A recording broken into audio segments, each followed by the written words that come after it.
Good evening. I'm Bob Ramsay, and good evening. I'm Bob Ramsay, and welcome to this Ramsay talk about dying at the time of your own choosing. This is a right and a privilege unavailable to billions of people for thousands of years. And for 97% of the world's people today, it still is. But for Canadians, it is a charter right enshrined in law. So as I said, a privilege. But we're also privileged to be here on borrowed land, speaking of something that many Indigenous people got right hundreds of years ago.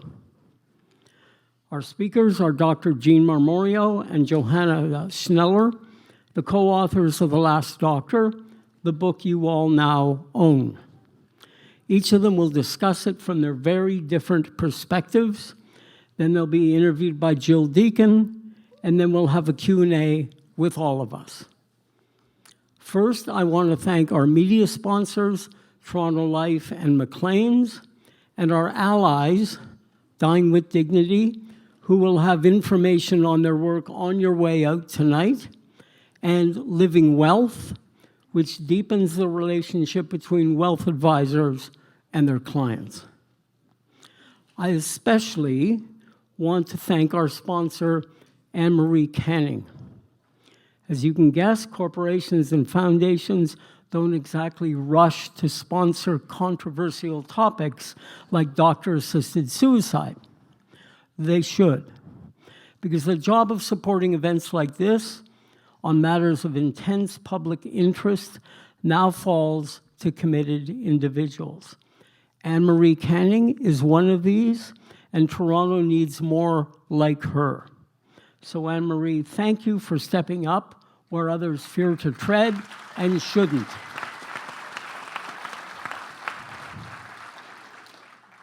Now, our co-authors whose coexistence forms part of this book's story. Dr. Jean Marmoreo is a physician, writer, marathoner, and adventurer. Before she graduated from U of T Med School at the top of her class in clinical practice, she was a nurse, in fact, the head nurse at what is now CAMH. The word pioneer attaches itself to whatever she does. In 2002, when no one was writing about midlife women, Jean published her first book, The New Middle Ages. In 2013, she won a National Magazine Award for her series, This Is What 70 Looks Like. And in 2016, she became a maid doctor, retiring from family practice in 2020 to pursue maid full-time. Today, at 80, she is not only not slowing down, she's speeding up. I know this because she's my wife. Hey, it's a small country. And while I sometimes feel I'm being dragged along like a pull toy in Jean's life, it's a privilege to be on the ride. For the many of you here who know Jean, she's an all-action, no-talk kind of woman. Until tonight, that is. Because The Last Doctor not only refers to the last doctor you may ever see, but to Jean's deep belief that a family doctor should be there from the beginning of your life through to the end, not just to when the oncologists and gerontologists swoop down. Jean's friend and co-author is Johanna Schneller, who played a unique and valuable role in creating and shaping this book. Many of us follow Johanna vividly via her bigger picture column in the Globe and Mail. She has used this pulpit to push for more women in more senior places in front of and behind the cameras. This won her a National Newspaper Award last year and many more nominations in years past. She too is a pioneer and is the first woman president of the Toronto Film Critics Association. In fact, her byline is one of North America's leading freelance journalists in the world of entertainment. But she also talks about film, hosting TVO's renowned Saturday Night at the Movies, and co-hosting CBC's summer series, The Filmmakers. And she also writes film scripts, adapting books by Russell Smith, Nan Robertson, and others for the screen. The Last Doctor is her third book. Her first was the best-selling Uncontrollable about Rob Ford. This was followed in 2019 by Woman Enough, about the transgender cyclist Kristen Worley's battle with the International Olympic Committee. Tonight, Jean and Johanna will be joined by Jill Deacon, the host of CBC One's Here and Now. Jill has also hosted the Jill Deacon Show for CBC TV, the Quebec arts program City Beat, and is hosted for the Discovery Science Channel in the US as well. She's also written 3 best-selling books. There's Lead in Your Lipstick, Naked Imperfection, and Green for Life. Yesterday, we learned that The Last Doctor was shortlisted for the $60,000 Balsillie Prize in Public Policy.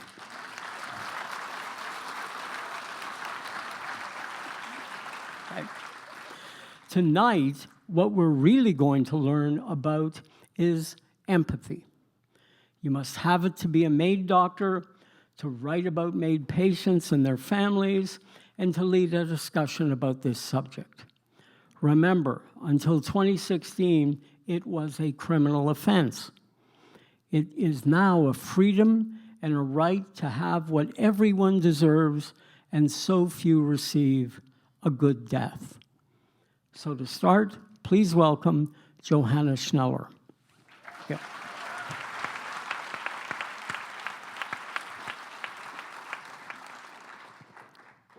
I'm going to try not to ostentatiously raise this microphone. Thank you, Bob. You know I love you. Jill, I'm so glad you're here.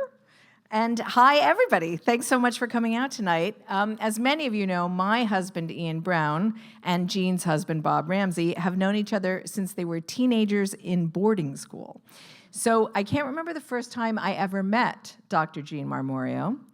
I do remember thinking that Bob is a lucky man, and I'm very happy that he's always the first to agree when I say that. Because Jean is a force, and her energy is contagious. So when I heard her talk about medical assistance in dying, or MAID for short, I immediately thought, well, you know, this is a book, and lucky me, she agreed.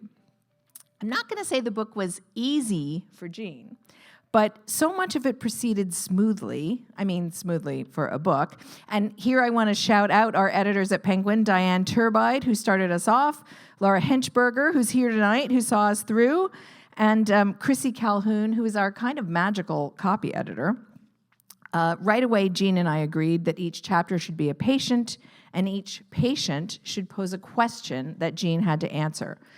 Irene, for example, who'd been Jean's patient for years, tested Jean's theory that family doctors must learn MAID as part of their cradle-to-grave care that Bob was talking about. Unfortunately, this has not been the case, so one of the things this book turned out to be is a call to action. Then there was Ashley, who was so young, 28, who lived in so much pain, but who was determined to exit as her true self. There was Sheila, who was rapidly disappearing from herself, and whose story still breaks my heart. Thor, who was so determined. Thomas, who was really unfairly alone. And that's something that really stayed with me. How many people who suffer a prolonged illness are alone? Fatal illness robs people not only of their health, but if they're able to tough it out long enough, it also robs them of their connections. As well-intentioned as friends and caregivers are, you know, being ill is a full-time job. So much of the time, people just kind of ebb away. They don't mean to, but they do, leaving the patient to suffer by themselves. And as Jean says, we can all do better here. In most cases, I met our subjects only after Jean had provided made for them. That's the word Canadian doctors use, by the way, provided. At first, I thought that was a euphemism. I don't think that anymore. It was the friends and families of Jean's patients who kept them alive for me, who generously told me the stories in our book. And that enabled Jean to talk about them without violating any patient confidentiality, which is important. So our gratitude to all those family members is boundless. But in a book of remarkable characters, for me, two particularly stand out. One is Jean herself. As we pass the chapters back and forth to one another, she giving me the first draft, me sending it back just full of really annoying questions, her replying, me always asking still more annoying questions, like what was their house like? What was the color of his bathrobe? What did he wear? Was it sunny? Was it cloudy? Who else was in the room? The thing that I always wanted more of was Jean. I would say, Jean, where were you in all of this? We need more of you here. Now, as Bob said, Jean believes in forward momentum. She does not dwell on herself. If I had any kind of a battle in this book, it was to make Jean include even the barest biographical details. I would say, I think maybe people would want to know how you got from growing up on a farm to nursing school to medical school as the mother of small children. I would write this in an email, and Jean's reply, invariably, would just be a string of Zs, like snore. So many of our exchanges, boiled down, went like this. Jean, how did it feel? It was fine. Jean, how did it feel? Okay, she would say, it was hard. I would say, okay, Jean, but how did it feel? And she would say, well, I cried and cried, and it rocked me to my core. And this happened every time. Amazingly, we prevailed, and I hope you'll agree when you read it that it's an essential part of why this book matters. The other standout story is Yolanda's. She's the only patient in the book I got to meet during her lifetime. We spent many hours together over the course of several months talking about every aspect of her life, her long illness, and her decision to end it at a very young age. In an act of unthinkable generosity, she invited me to be there when she received MAID. I'd say that was a profound experience, but there is not really a word for what it was. I got to witness how Jean did it, how she does it. I got to see close up what a gift MAID can be. As we say in the book, MAID takes away someone's life, but first it gives it back to them.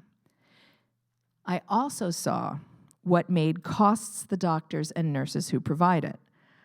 Watching Jean and Yolanda together that final morning, their almost sacramental connection, I mean, that's the bravest I've ever seen two people be. And Jean, you have to be that brave every time. I could have written a whole book about that. But Dr. Jean Marmoreo, bless her, never would have let me. So thank you, and here's Jean.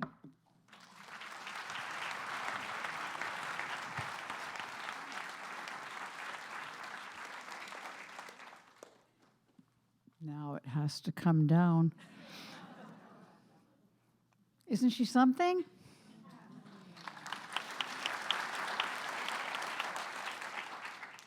I think I've got to order my pages again because I think they're all backward. All right. On a February morning in 2015, I was on the treadmill at the women's club that I had run down to when across the screen, scrolled on the corner of the screen, I read the following, that the Supreme Court of Canada, in a 9-0 unanimous decision, had decided that the criminal law had to be amended to allow assisted dying. I was flabbergasted. 9-0, first of all, because whoever agrees to that extent. But assisted dying was the thing that stood out for me the most. And I knew at the moment, in that moment, what I was going to do, because I never thought I would see it in my lifetime. And I had always wanted to know we needed to have it in place. I crafted a year-long independent learning program in order to tune myself up for palliative care, because I knew I needed to do that. I needed to do that to be ready to start in June of 2016 to begin this important and critical work. So this book is both a storybook. It focuses on 7 patients, in particular, who were instrumental in my learning. And it's about information for you, your parents, and even your children, about how lucky we are to live in Canada for this very simple reason. You have the ability to request and have an assisted death. Now, I actually know I don't need to sell this to anybody in this office, this audience. I mean, you are family and friends. You are supportive, you're informed, you're on side. But last week, when I was in Newfoundland, I was talking to a woman who did not know that there was assisted death in Canada. And suddenly I was right back to basics. And it reminded me in that moment that we all sometimes have to go back to basics. And that's where I want to start with you tonight. If you think that having an assisted death is easy, I'm here to say it isn't. This is not a dial-a-death program. There are criteria that have to be met. But the most significant and the most heartfelt criteria for me is that somebody has enduring psychological or physical suffering. What does that look like? What does that sound like?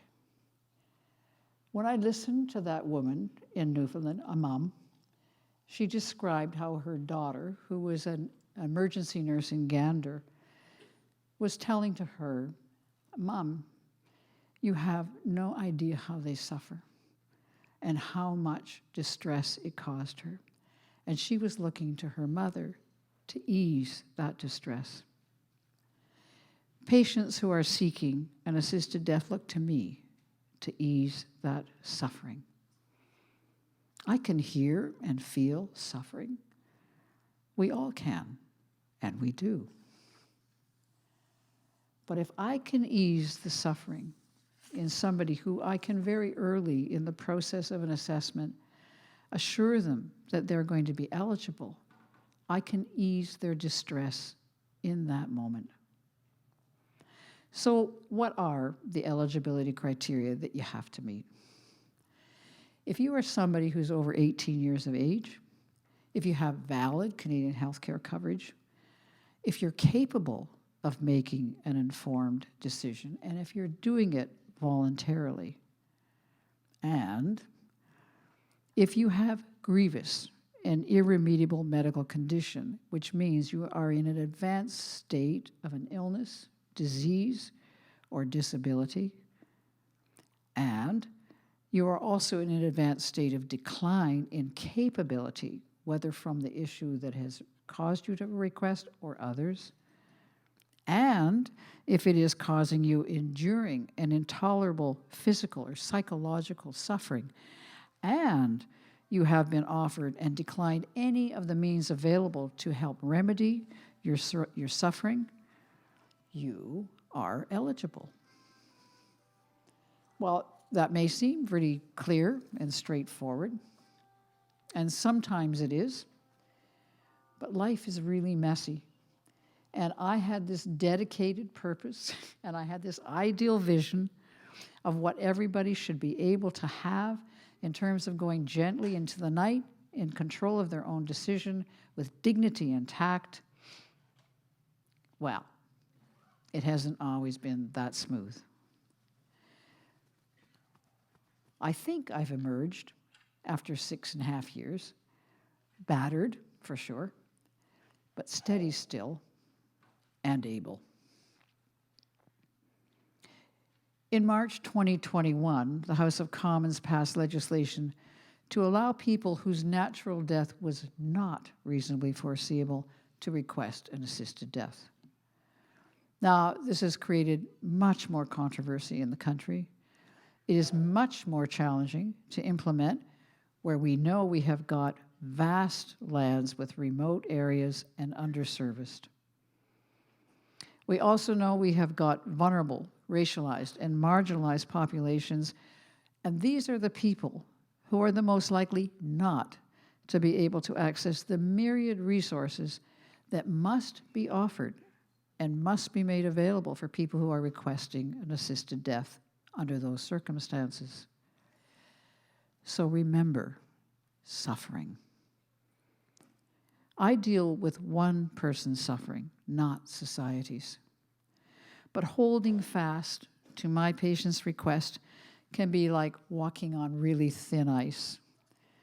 And sometimes I know that I skate between honoring that person's right to have a dignified end that they can control, while at the same time, I am very aware of the gaps and the impact that it has with lack of social support, housing, opportunities, resources, and especially, because I have come to feel this so importantly in my heart, the lack of connection to others.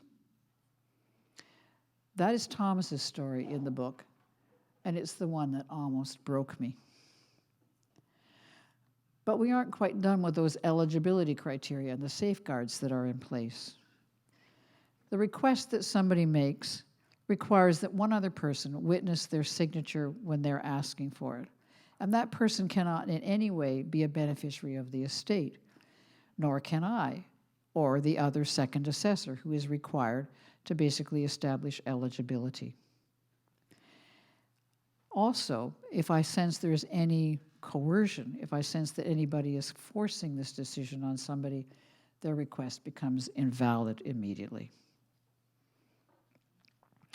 And with every patient I assess, I assume that they are capable and have the capacity in making this request, that they understand what they're asking for and the consequences. But I still have to assure that in every assessment that I do. And in Ontario, lastly, we have to report all our May deaths to the coroner, and that's the person that we answer to. So what's ahead for us? Having all this in place, there's more to come. Next year, Ottawa will allow MAID for people who have a mental disorder as the sole underlying cause for their request to have an assisted death. Treatment-resistant depression, for example, in the past has been excluded, and that finishes in March of 2023. That's problematic. And an expert panel was commissioned and submitted their report to Parliament at the end of the summer. And last week, the Parliamentary Review Committee met again to go over very specific issues. Advanced requests, which is a natural extension of an assisted death, has even bigger challenges for us. But most of us here, myself included, want the assurance that if I lose capacity due to Alzheimer's or dementia, and I am unable to consent in the moment, that I will have very carefully spelt out the circumstances that will allow someone to end my life. And I do this after I have been given a diagnosis of something like Alzheimer's, but before I meet the eligibility criteria that are required. And this is Sheila's story in the book. Now, we Canadians, we haven't realized how we're going to do that yet, but it is essential, from my perspective, that we find a way. The stories that I have told in this book, they're about real people. I didn't want to use pseudonyms. I wanted their real names. I wanted to acknowledge their families. I wanted to acknowledge the contribution that they have made for me in terms of what I've had to learn to do this work. But without Johanna, my story And I think the appreciation of the burden that made assessors and providers are willing to shoulder to do this work would not have come out. So I thank you, Johanna.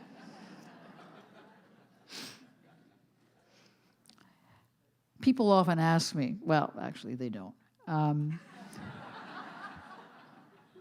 They don't, they won't, they can't, because we're Canadians after all.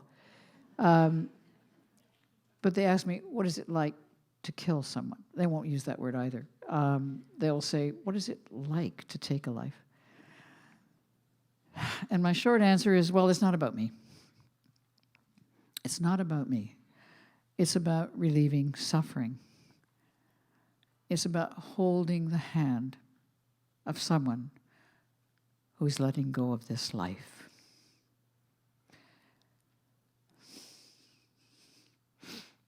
And is at peace. But of course I feel. That's why I cry so much. I meant to have Kleenex. Finally, let me just say, I'm really passionate. I'm really passionate that we are able to do this work.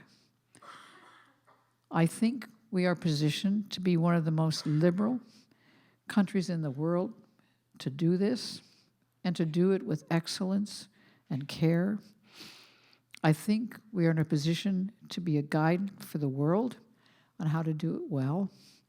I think we already are.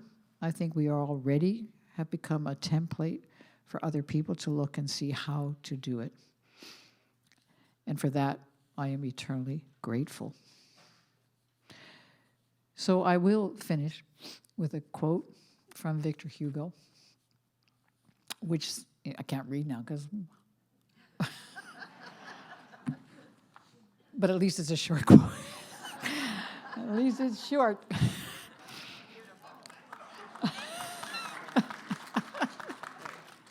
Oh, thank you. I can't use my scarf. I can. No. Oh, there she goes. Oh my God. It's really simple. There is nothing more powerful than an idea whose time has come. And this is an idea whose time has come. Thank you.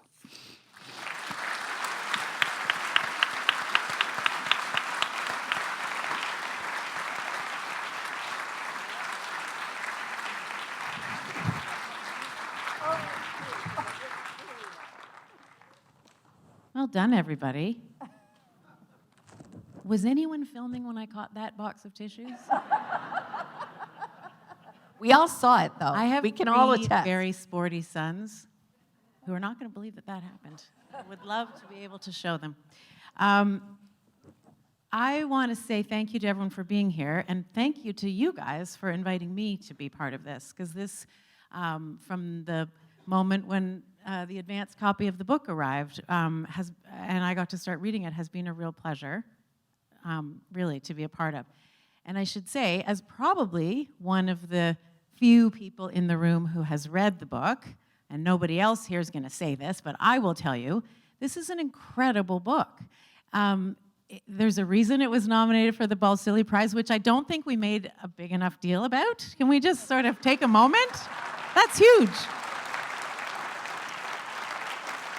And it's, yeah, I mean, we know what the book's about, and yet I dove right in. It's such a well-written book. It is a book of stories. You manage to make a topic that people are, varying degrees of uncomfortable with or afraid of.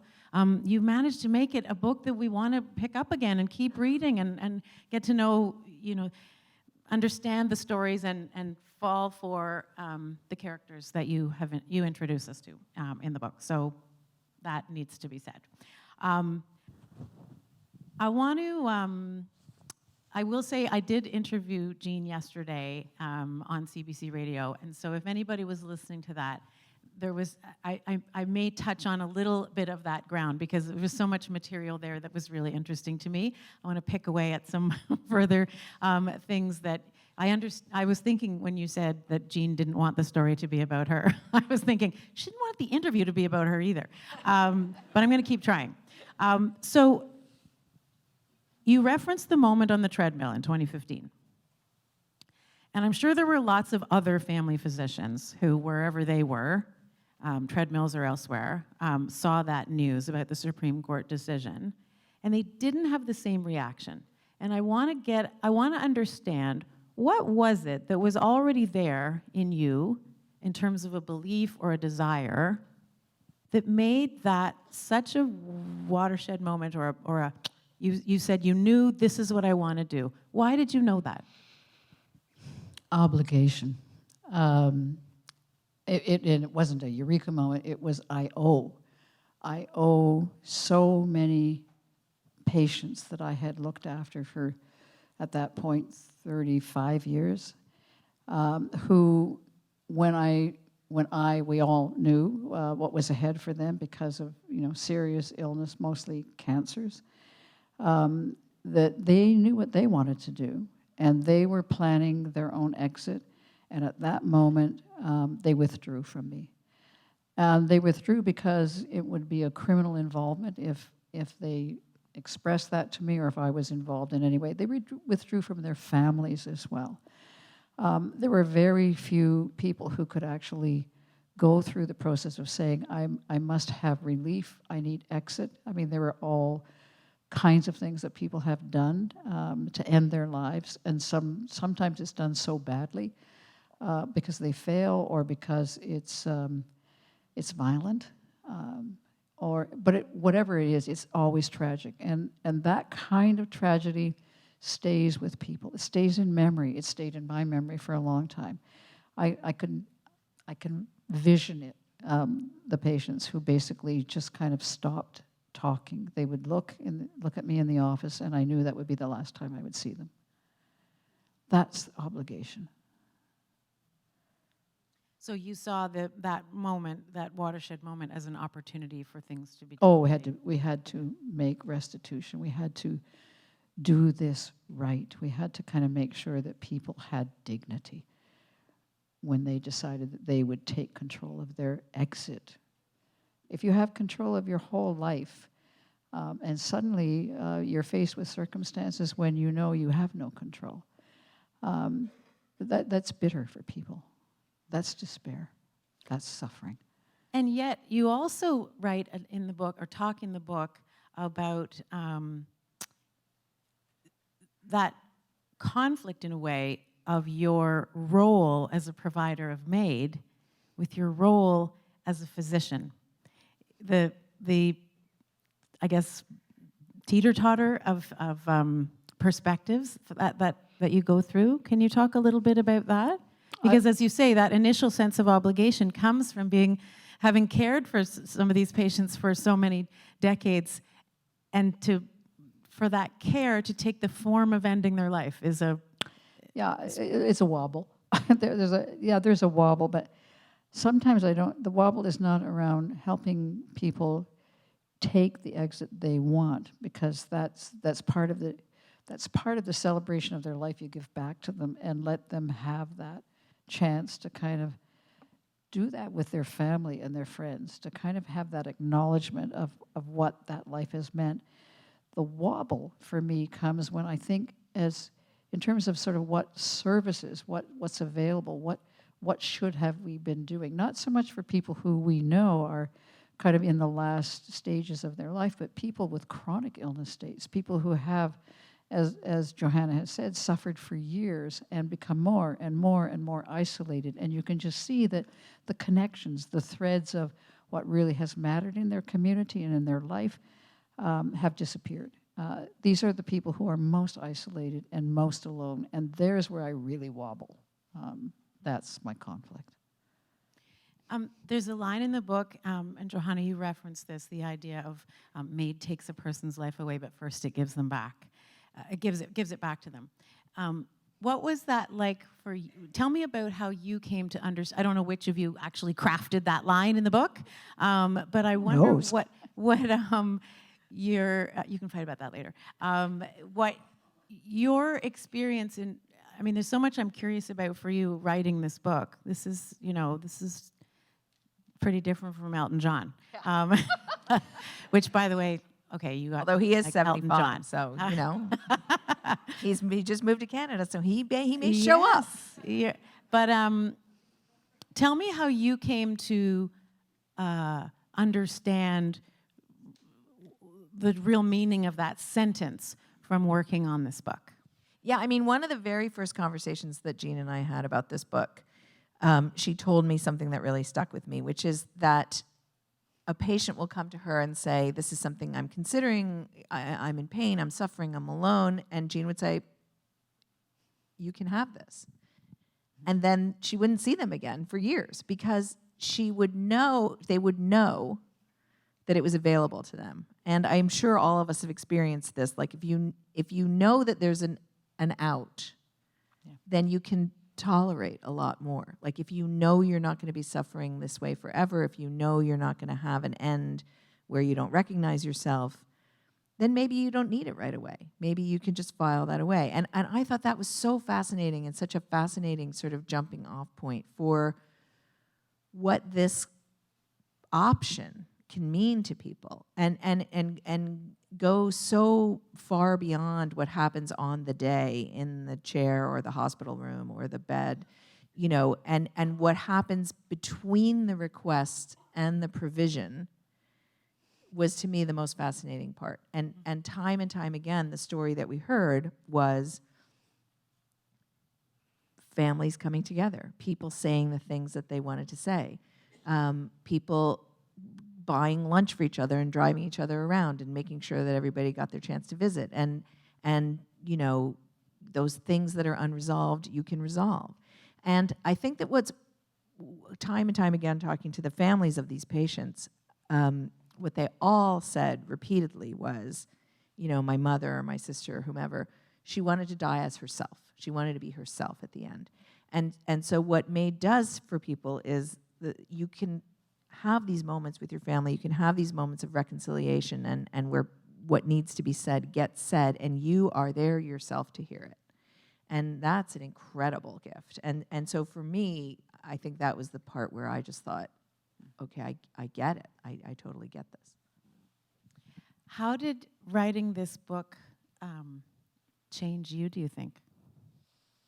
Because you said that it came, you know, when Jean started talking about it and you said, oh, there's a book. Yeah. You started, I imagine, the journey of writing this book, you know, drawn as you are to a good story.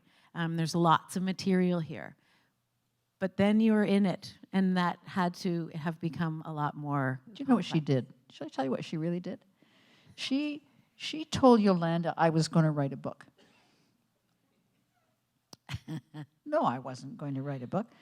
I wanted Johanna to see Johanna, because I knew that Yolanda had a really important story to tell, and I couldn't tell it. I was her physician. And Yolanda had very clear boundaries of what was private and what was public, and she had a public face. She wasn't sharing her distress in that public face, and that was not to go out. But she had such an important story to tell. I thought this journalist could do a long piece. She could do the 10,000-word piece that needed to be published in the Globe about what was not right, what was not happening. She says to Yolanda, you know, Jean's going to write a book. By any means necessary, people, okay? This is a... And I am in front of Yolanda, face to face, and I'm saying to her, Yolanda, are you ready for me to go ahead?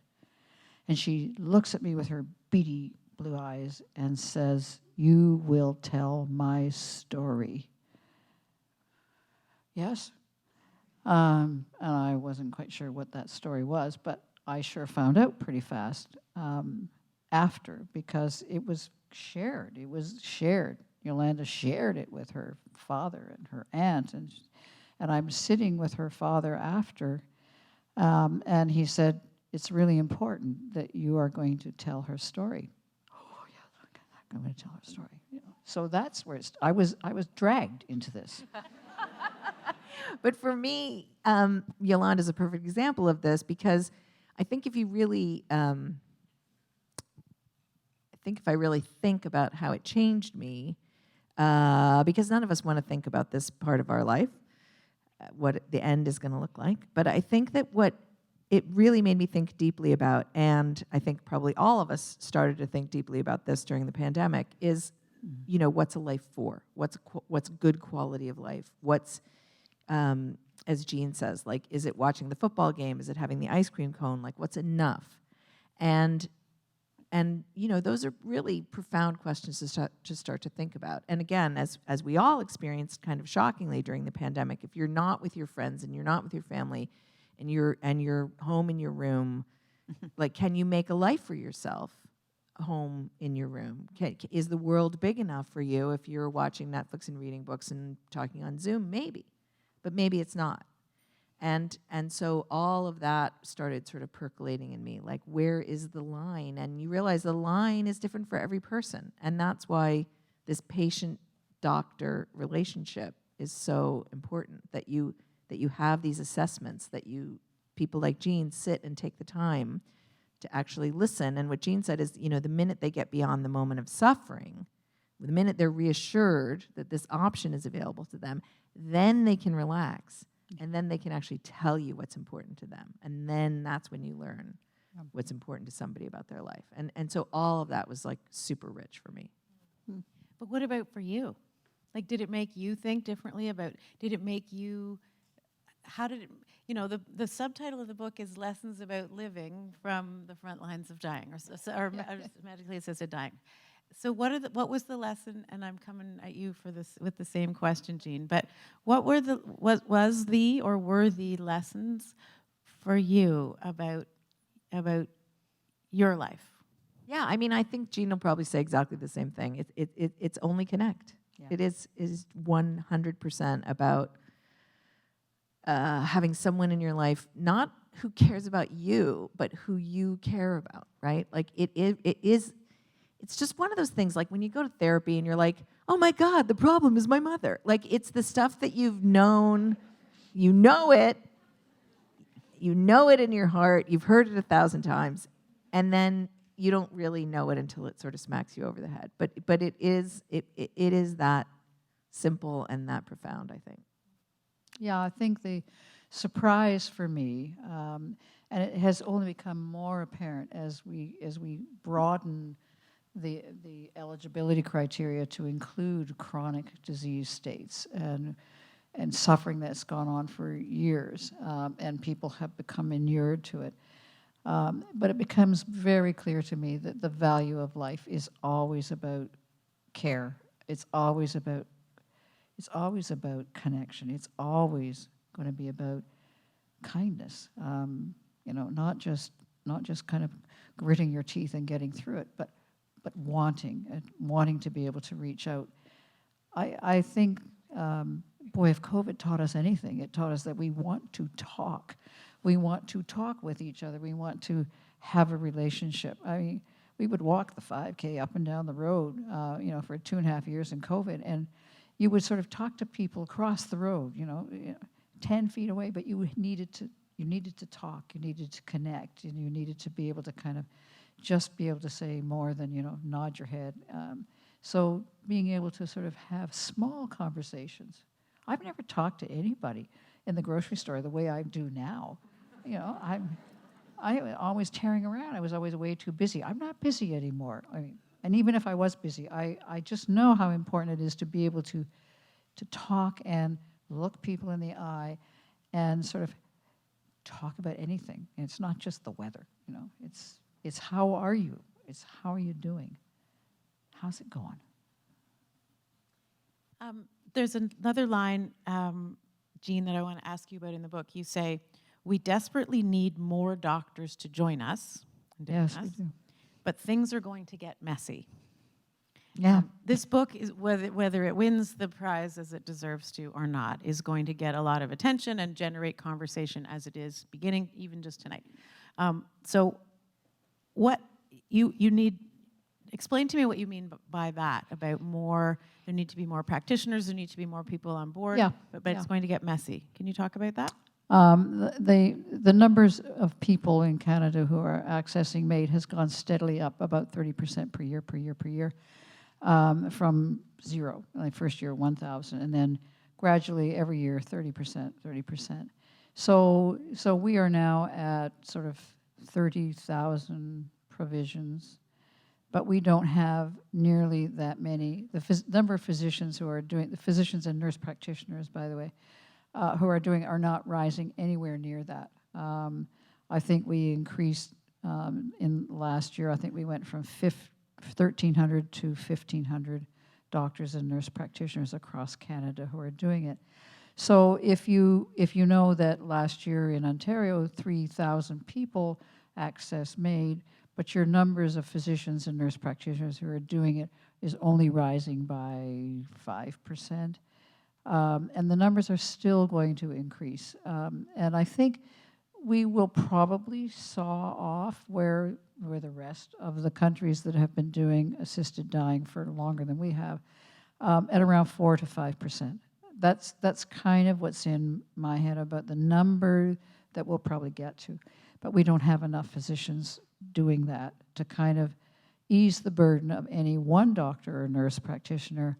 So even last year, doctors on average did 10 provisions. And that was way up from sort of where doctors started. And if you look at what was going on in Holland, for instance, when I started doing this in 2016, we actually were using our template from Holland. And in that time frame, and it's changed, but in that time frame, 75% of provisions were done by the family doctor for their own patients. And the expectation was that a family doctor would do maybe 1 or 2 a year. That's it. Well, that's not how it looks today. Today, it looks like the small cadre of physicians like me who work in the community. So across the GTA, there are 10 of us. So I can absolutely tell you I'm not doing 2 or 3 a year. I'm doing a lot more than that. So the question and the risk is that that you're going to face burnout, or it's going to become too hard and too difficult and too fraught with complications. And I think we are better at sort of helping support one another to not to have to bear the moral burden alone, because I am very clear that for a period of time, for sure, I was alone. I felt alone. I mean, I didn't say you're alone, but it was very clear that it wore on me over time, and it presented itself as fatigue. I was just too tired, and I'm not tired anymore. But I can tell you why I'm not tired. It's because I've now spread it out. I ask for a lot more help from other clinicians and internists and oncologists and physiotherapists. I want them on my team. I want to know that we're all in this together and that it's a kind of a team job, not just me alone. That's the difference now. Johanna, last question for you. And then, by the way, anybody who has questions, and I was going to mention earlier that people should turn off their phones. I forgot to do that. Anyways, the microphones will be open for a few minutes of questions, but I have one last question for Johanna, which is, so I mentioned I was just messaging with some friends in the United States. Johanna is dual citizen, Canadian and American born. She did say Z, though, with all the Zs, so she's been here a while. Protective coloration. Anyway, I was messaging earlier today with some American friends, explaining what I was doing tonight, and they said something about, oh, in this country, it would, the line on the event for tonight was something about, is Dr. Marmoreo the last doctor you'll ever see? And they said, oh, in this country, it would be the last doctor you'll ever sue. And it, and I thought of, and I sort of had this moment as Bob referenced, in his opening remarks, we are so privileged in this country to have this experience. I wonder if you probably have an interesting perspective on the Canadian perspective on something that has been, in our charter since 2016. It's evolved, but I mean, we've been able to do this for these many years, and how the numbers of people taking advantage is growing. What do you think do you think Canadians appreciate or fully understand yet all that this is? Yeah, that's a really interesting question. One of the things that really stood out for me when Jean was talking about how the hope was that family doctors would all sort of come on board, and that Jean would do a provision or two, and the people who would be assisting her in those provisions would then learn how to do it themselves, and so on and so on and so on. And Jean, do you remember this? The analogy that you likened to was when Jean and her medical partner, Carolyn Bennett, were doing a ton of baby deliveries right around the time that there were, baby delivering was a lot more high risk, and there was a lot, especially in the States, a lot of lawsuits and that sort of thing. And they were sort of running up and down the stairs at Women's College, delivering 13 babies in a weekend. And you said this line to me, Jean, and no one was coming up behind us to help us. And I heard an echo of that in the way that you're talking about, Made. And I do think that one of the things that we have to be very mindful of is that medicine does not have to be the adversarial thing that it's becoming in the States. That it doesn't have to be patients against doctors, and I think that obviously the major difference is the enormous for-profit structure of the medical system. And I think that the minute anything smells like it's for-profit around Made, it's going to be the kiss of death, right? Like, kiss of death, sorry, I didn't even mean that. Agent. But I think it would wreck what we're building. And I think that we just have to be very, very mindful that these are doctors and patients, and that it's not an issue and it's not a dilemma. That it's people. It's people who are requesting this. It's people who are suffering. It's people who are providing it when they need it. And if anything can be done to avoid any kind of like implied hysteria that like it's out of control when it's barely even getting started, and when the doctors have done such an amazing job, I think, because the law passes, and then they give it over to the doctors. They say, like, okay, now it's your turn to figure this out. And in these 5-6 short years, the doctors are figuring it out. And as long as we can keep being on side and making sure that, that we keep remembering that it's people requesting this from other people, I think that would make a big difference and a big help. Okay, your turn. Anybody? I know there's some microphones. I saw there was one set up there, and there's probably one, right there. Turn the house lights up a little bit, I think. Yeah, great. Oh, and there's one in the balcony. So if you have a question, I guess, how are we doing this? Am I going to Phil Donahue this, or no, somebody's going to? Maybe do you want people to come to those microphones? Yeah, or that's maybe tricky if you're right in the middle. Anybody, anyone who can easily access these microphones, either up in the balcony or these on the corners. Oh, hey, people make in your the way balcony. there. And otherwise, I think we've got a microphone to that person in the middle. Is it on? Yes, we can hear you. Okay. Jean, hi, everybody. Hi, thank you. My name is Françoise Hébert. Jean, this is to you. First of all, a comment to clear the record, and secondly, a question which might be difficult for you. I was on the board of Dying with Dignity around 2013, 2014, so before this became legal. And I called up Bob, and he says, you have to talk to Jean. So I called you up, and I said, we have a medical advisory council, and I want you on it. You belong on it. And you said, why would I ever do that? And I said, well, suicide is illegal in this country. You can jump off the 28th floor, or you can shoot yourself in the head, and that's perfectly legal, but you cannot get a physician to help you if you are suffering intolerably. And you had not realized that, but the minute you realized, you said, count me in. So even before it became law, you were in for this cause. So good for you, you're a risk taker.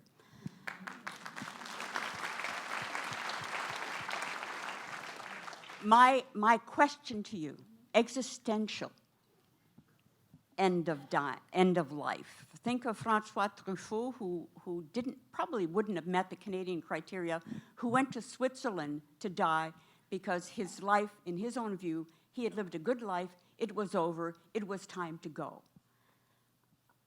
What do you think of people who think, is this something that eventually Canada should address? Oh, that's a big one. I think you're talking about a life well lived and the sense that people have. And there are many people who are over 90 that I have conversations with who are very clear with me that their life has been well lived. They are joyous in their life, but they also know there is no one left for them to connect with. And I can think of 3 specific patients. And certainly for one, I know the family is in the audience, and with great permission and gratitude, I said, come on into the office and see me, because I can guarantee you you're 94. I'm going to find a reason that will justify my helping you, and it will meet the eligibility criteria, because at 94, there's got to be something amiss. I mean, I'm 80 and there's lots amiss, but, and she drove to the office and got off the elevator, and my secretary, who never leaves her desk to walk down I can attest to that because I know Jean's secretary. the hallway to my office, walked her down and said to me, she's 94. She looks 60. I have never seen anybody look this good. I said, oh, don't worry about it. And I did the most thorough physical examination one could do, and then I thought, I'm in trouble here. I can't find anything. And then I said, don't worry, I'm going to do blood work, and we're going to do a cardiogram, and we're going to do an x-ray. We'll find something. And I did all of that, and there was nothing. There was nothing. And I then had to sit down with her and say, you have not met any of the eligibility criteria. You do not have a serious disease or illness or disability. You have old age. And she didn't have loneliness, but she just felt she had a life well lived. But what I say to people when I meet and assess them, if my sense is they are not meeting the eligibility criteria, I say, I've got you until the end. I've got you until your end. We will walk this walk together. And it's even more important now when I'm dealing with people with chronic illness states, and we have gone through everything that's available, and what have you tried, and what can we offer, and what do you need to try next. I'm very clear with them. I've got them. They're not leaving me. I'm not leaving them. And a few months after, I got a call, and the call went like this. Okay, am I in your ballpark now? And of course, there was now suddenly a diagnosis. And we very quickly and very rapidly proceeded to honor this woman's request. But in honoring it, I think she and I walked from being alone and kind of driven to kind of look to her own end in her own right, in her own frame of mind, because she was alone and didn't feel she could kind of connect enough. And suddenly we had connection everywhere in her family, because everybody came together. And everybody came together to kind of basically see her out in celebration. And it was one of the kindest provisions that I've ever attended. So it was a walk. But wherever we start, we know where the end is. That's very clear. So I hope that helps. Okay, we're going to go here.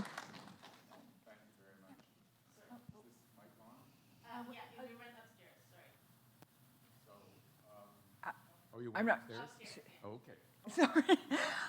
I was wondering if you could address the issue with respect to defining the situation with dementia or Alzheimer, and how a person working with a doctor, a medical provider, is going to be able to define what they think in the future is their endpoint, and the doctor being able to know it. You know, the simple example being, if I don't recognize my children, but how does the name, I've got the name one day, but not another day. I can see something about that person, but not in the year since I gave that direction, my children have died and they're no longer there. And I know this is something that doctors are struggling with, and I just wonder what your thoughts are, and if we're ever going to be able to do it in some objective way that a doctor's going to have comfort in these situations. Yeah. It's interesting because as the legislation stands at the moment, the minute we know that natural death is reasonably foreseeable, and once you have a diagnosis of Alzheimer's, a clinical diagnosis of Alzheimer's, depending on your age to some degree, but we actually know there's a trajectory. We actually know that we can kind of begin to define what the end of life looks like. And actually, since the legislation has been in place, we've actually I have adopted, a rather long trajectory. So that if I know somebody has cognitive decline and are requesting an assisted death, I am quite prepared to sort of watch them very carefully over a period of time, months. I think certainly during COVID, there was a year that I actually followed a gentleman, and I just checked in every so often. He wasn't ready, but he had no short-term memory, and he had circumlocution, and but he knew that at some point he wanted to have an exit plan for himself. And we had many conversations, and it wasn't until he went downstairs to the concierge and said there was something wrong with the phone, and it wasn't the phone, it was the TV remote that he was using, that we knew we had to now advance. And he has still had to be able to consent in the moment. And that's what we have done with the legislation as it stands.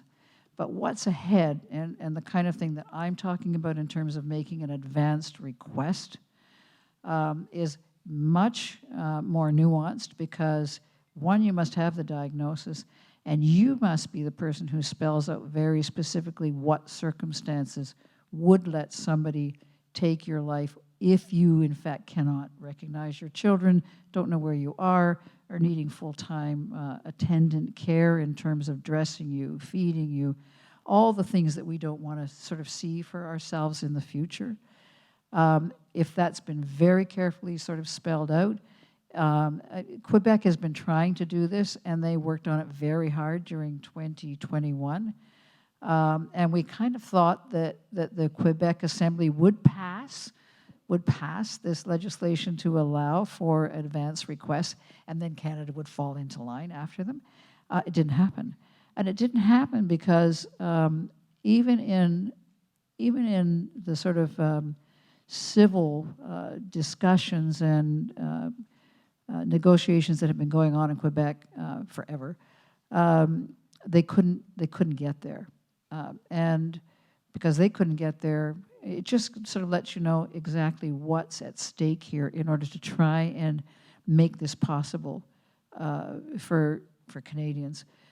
But I think the last thing any of us want is to be a shell. I think the last thing I want is to be a shell, not knowing anybody, not knowing anything, and basically just having caregivers look after me. Care of strangers, even if it's kind, is not kind of how I want to kind of live out my life. We've got a ways to go. Thank you. We're at the opposite end of the spectrum here with my question. We have a friend, he's 65. He was a vibrant individual. He's been Can you put your mouth a little closer to the Sorry, yeah, he's been diagnosed with ALS. So progress is starting, and we don't know how to introduce or what to do in terms of, medically assisted dying, and how to even broach it or what to do. I think how to start conversations about advanced disease and about quality of life. Assisted dying isn't it's the tail of the conversation. I think what matters more around people with any serious illness or disease is that you still are kind of after what is quality, what is the quality in their lives, what is there to support them, what is there to give them value. And I think that's where the conversation starts with people. And it's very clear to me, and certainly very clear around advanced cancer states too, or recurring cancer states, is that you get into a clinic, and it's the heart failure clinic, and it's the dialysis clinic, or it's the recurring cancer clinic, and the focus is on treatment. The focus is on the next thing to do. Very rarely do people stop and say, how is your life? How is your day? What's the morning look like for you? How do you get breakfast? And when do you get out? And what's giving you joy in your life? What gives you pleasure? Because I think one of the things that Yolanda pointed out very clearly to us, that having an illness was a full-time job. She had no relief. She said to me she was trying to read Michelle Obama's book, and she could manage 2 pages a day. And for somebody who had been an academic at her level, that decline in her capability was astonishing. But I think when you're sort of talking to people who have kind of endured, whether it's repeated cancer treatments or heart failure clinics, they've endured for so long, and nobody has stopped to say to them, how is it going? How is your life? How is the life you're living? These are deep conversations, and I think that's what kind of opens the door for people to say, I do not have the quality in my life that I want. I have lost my friends. I have lost my connection. That's when you begin to hear suffering. And even palliative care doctors. My best colleagues are palliative care doctors, and the great joy in that now is that I can see that the conversations about quality of life and options have now included assisted death. It used to not very much. It used to include the care of symptoms. It used to include, well, we can get a hospice bed for you. But nobody talked about what did that really look like. What did going into a hospice bed really look like? What kind of care would you have needed to have at the point you were suddenly being referred to a hospice? Palliative sedation is the other big one. If it gets too bad, we can palliatively sedate you. Well, we can put you into a coma, so that you can just die, but die without awareness, and your family sits beside you while you're in a coma. So people need to know that that's what palliative sedation is. They need to know what assisted death is. They need to know what hospice is, where basically you will be cared for, but you will not be given anything that is meant to save your life, only to ease your end. It's not the full answer for you, but what I think I'm saying is a conversation has to begin about quality of life. If I hear you right, what you're saying is this is one of the options for life, that they are in their, deck of a handful of cards. This is one of the options. Yes. Thank you. Jean, in your opening remarks, you talked about that the rules are changing to allow assisted death for situations where people don't have physical suffering, but it's all mental, psychological, and you said that was problematic.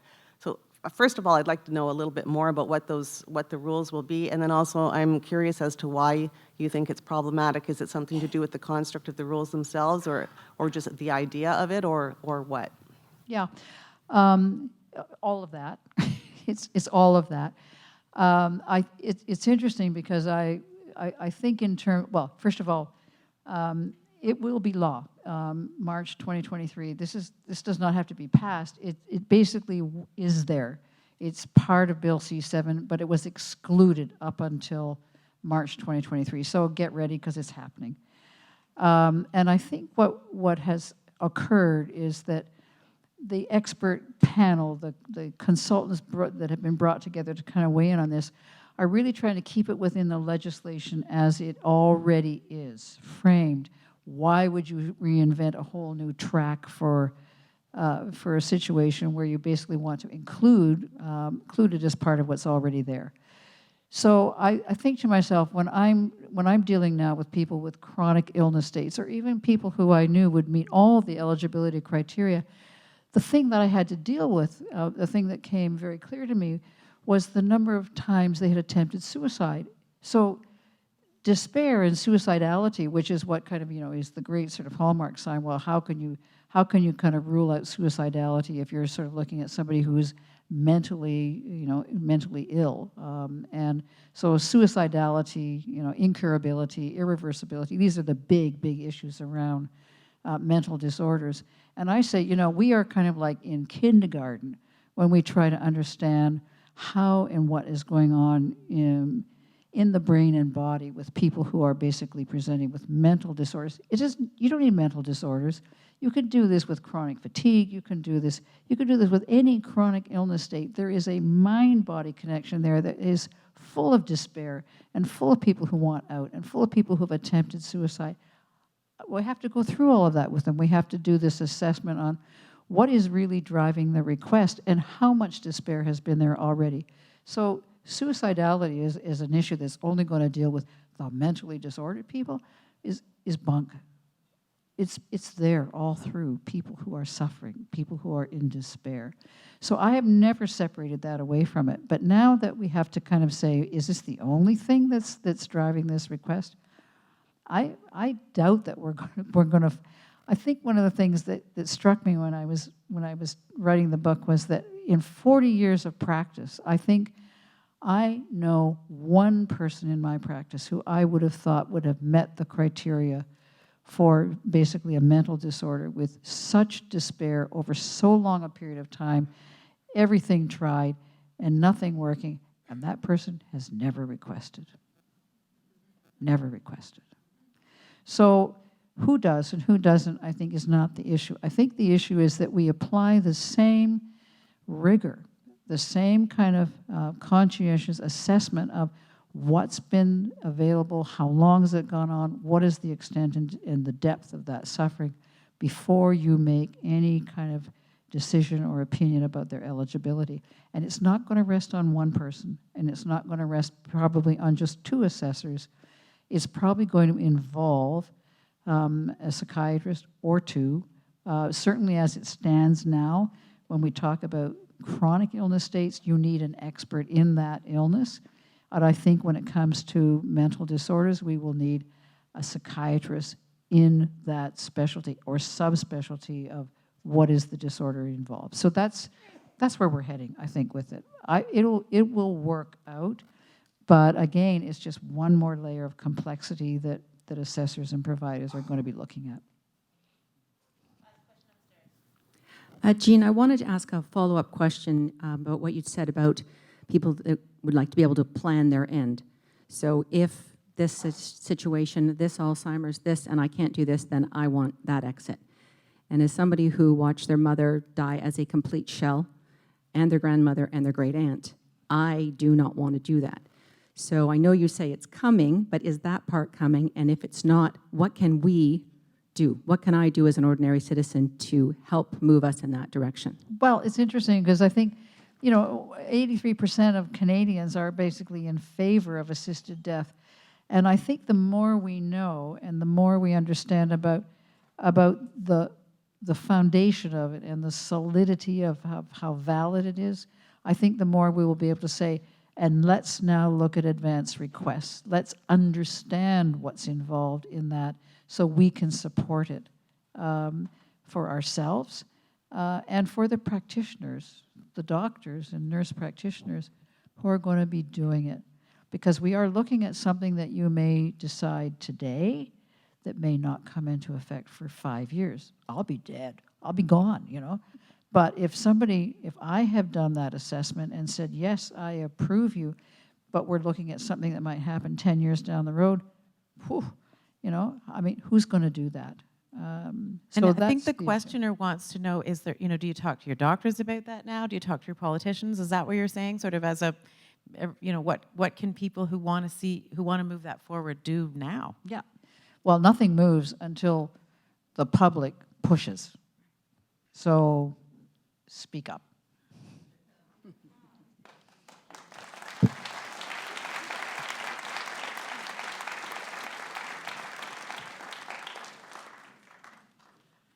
So, after tonight, I'm not sure death shall have no dominion.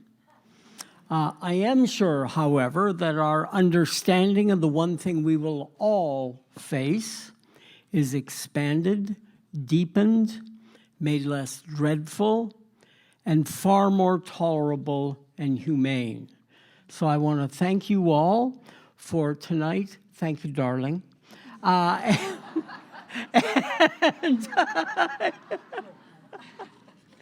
It has been an incredibly enlightening time. Certainly for me, I hope for all of you.